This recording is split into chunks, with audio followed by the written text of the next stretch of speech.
जय हिंद दोस्तों।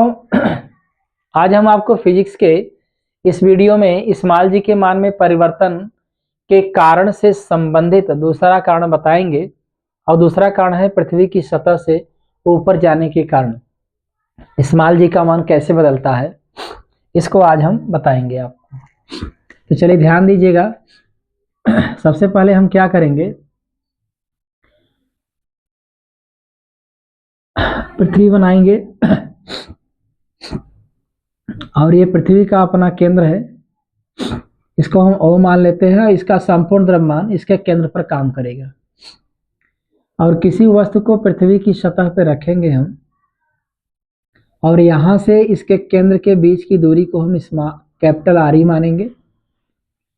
और अब पृथ्वी की सतह पर अगर ये वस्तु है तो पृथ्वी इस पर कितना स्मॉल जी लगाएगी, तो पृथ्वी की सतह पर बात कर रहे हैं, मैं यहां लिख दे रहा हूं। जब वस्तु पृथ्वी की सतह पर हो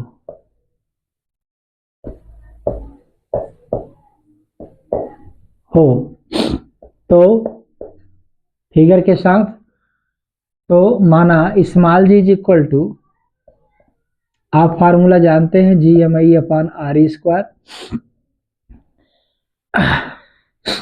इस तरीके से पृथ्वी की सतह के लिए फार्मूला हो जाएगा। इसमें हम क्या करेंगे, ये एक small G is equal to GMI/RE², equation number first हो जाएगा। और अब की बारी पृथ्वी की सतह से वस्तु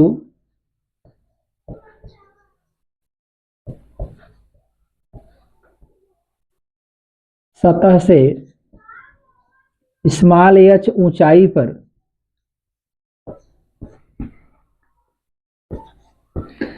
अगर वस्तु स्मॉल h ऊंचाई पर होगी पृथ्वी की सतह से, तब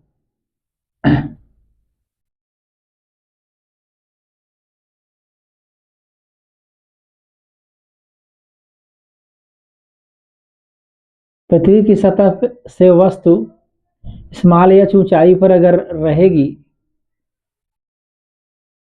ये वस्तु पृथ्वी की सतह से स्मॉल h ऊंचाई पर रहेगी,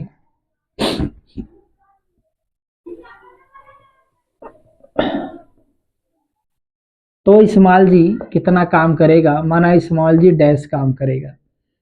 small G dash is equal to GMI/RE+H, ये दूरी RE+H हो जाएगी, इसका होल स्क्वायर कर देंगे। इक्वेशन नंबर सेकंड हो गया। याद रखिएगा, पृथ्वी की सतह से स्मॉल h ऊंचाई पर G नहीं माने हैं, G डैश माने हैं, क्योंकि यहाँ पर स्मॉल जी का मान कुछ और आएगा, तो मैंने इससे डिफरेंट कर दिया है। तो आप क्या करेंगे, समीकरण 2/1 कर दीजिए, माने 2 में 1 से भाग देने पर। तो आप इसमें इसका भाग दे दीजिए, G का G से भाग देंगे और इसमें GMI/RE+H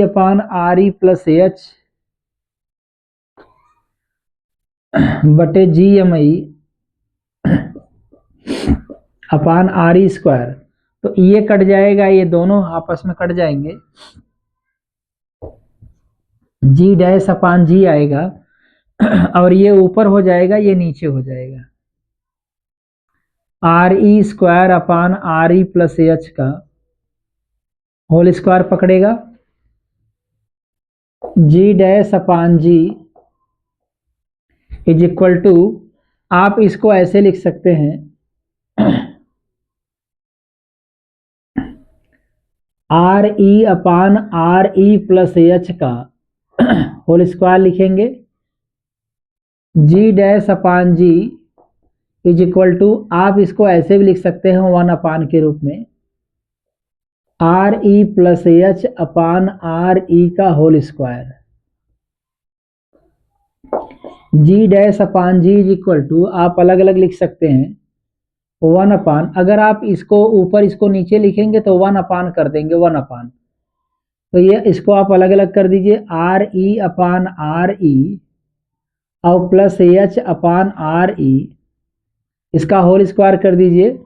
आर ई से कट गया, यहाँ एक बचा, तो g dash upon g is equal to one upon one plus h upon R E का होल स्क्वायर।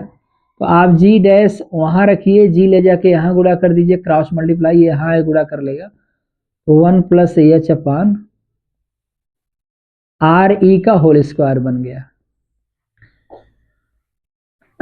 इस सूत्र से जब आप स्मॉल जी डैश का मान निकालेंगे पृथ्वी की सतह से ऊंचाई पर जाने पर, तो आप देखेंगे स्मॉल जी डैश का मान हमेशा स्मॉल जी से कम आएगा। इस सूत्र से आप सॉल्व करेंगे तो स्मॉल जी डैश, देखिए यहाँ पर जी डैश का संबंध एच से उल्टा है, अगर ये बढ़ जाएगा तो ये घट जाएगा। मतलब आप जी डैश और एच में अगर संबंध निकालेंगे तो याद रखिएगा वन अपान एच इधर आया है स्क्वायर कंडीशन में। तो वैसे भी आप देख रहे होंगे ये और ये, अगर ये अंश है तो ये हर बनेगा, तो अंश का हर से हमेशा व्युत्क्रमानुपात संबंध होता है, उल्टा संबंध होता है। और उल्टा संबंध का मतलब ये होता है कि ये बढ़ेगा तो ये घटेगा और ये घटेगा तो ये बढ़ेगा। तो इस प्रकार से आप किसी भी में जहां स्मॉल जी पृथ्वी की सतह पर गुरुत्वाकर्षण है और स्मॉल जी डैश पृथ्वी की सतह से स्मॉल या ऊंचाई पर गुरुत्वाकर्षण है, इसका अर्थ ये हो गया कि जैसे जैसे पृथ्वी की सतह से आप ऊपर जाएंगे स्मॉल जी का मान घटता जाएगा। स्मॉल जी को मैंने स्मॉल जी डैश माना है, तो पृथ्वी की सतह से आप ऊंचाई पर जैसे जैसे ऊपर जाएंगे वैसे वैसे स्मॉल जी का मान घटता जाएगा। जहां एच पृथ्वी की सतह से ऊंचाई है, आर ई पृथ्वी की त्रिज्या है और स्मॉल जी पृथ्वी की सतह पर गुरुत्वाकर्षण है जिसका मान 9.8 होता है मीटर पर सेकंड स्क्वायर। और स्मॉल जी डैश का मान आप न्यूमेरिकल में दिया रहेगा, आप निकालेंगे देखेंगे स्मॉल जी का मान, स्मॉल जी डैश का मान सदैव 9.8 से कम आता है। तो अब ये फाइनली बात स्पष्ट हो गई कि आप पृथ्वी की सतह से अगर ऊंचाई पर जाते हैं तो स्मॉल जी का मान घटता जाता है। तो उम्मीद करते हैं दोस्तों ये वीडियो आपको पसंद आया होगा। अगले वीडियो में आपसे फिर मिलेंगे, तब तक के लिए धन्यवाद।